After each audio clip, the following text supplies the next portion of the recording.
Hi, everyone. I'm excited to talk today with Jon Grubb, who is our Global Risk Managed Services leader. Hi, Jon. Welcome. Thank you for having me today, Priyanka. Great to see you. You spend so much time with leaders who are responsible for managing risk for their organizations. And that challenge is more complex than ever before.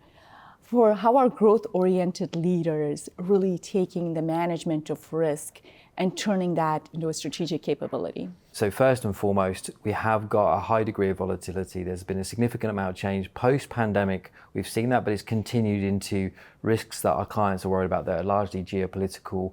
And that's causing them a huge amount of volatility, and it's making decision-making tricky for our clients.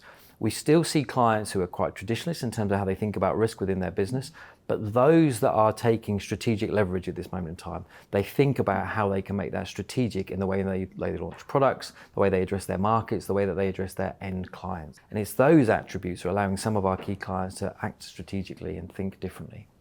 One of the things that you mentioned really resonated with me, which is aligning it to the business's overall objectives.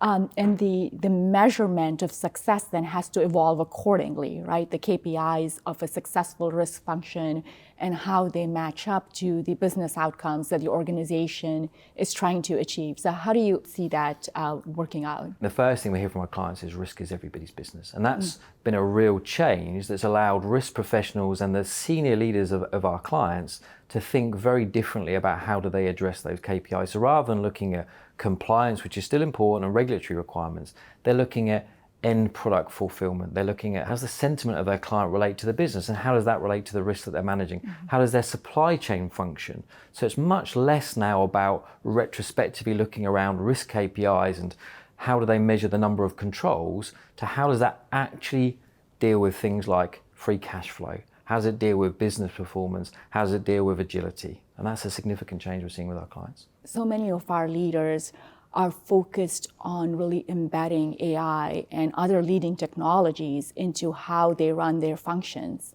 Are there any bold investments or moves that you're seeing from our clients with respect to technology? So I had the opportunity to present with one of our alliance partners about how do we use AI in the risk sphere.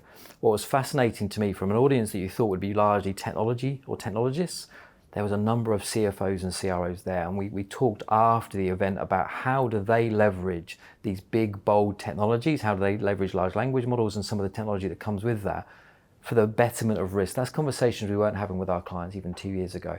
So there's a significant change, and that's come from a number of different factors. The integration between risk and finance is grabbing hold.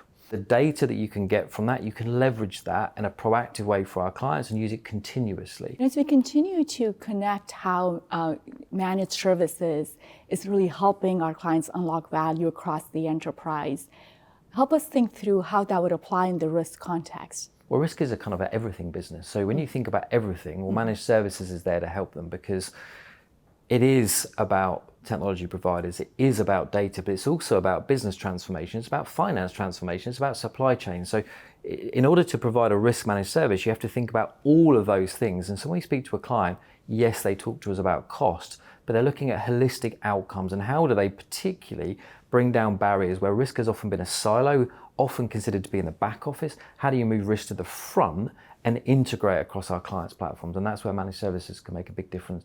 Let's shift to a personal question. One of the things I've really admired is how you've successfully led so many transformations.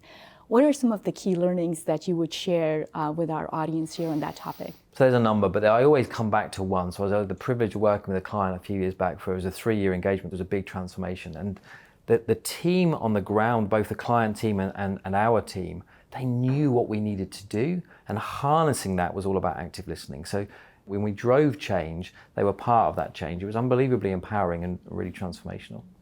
Thank you for sharing that. It was especially helpful to understand how risk managed services is helping our clients across the enterprise bring different functions together and turning really to a more continuous risk management approach. Thank you, Priyanka.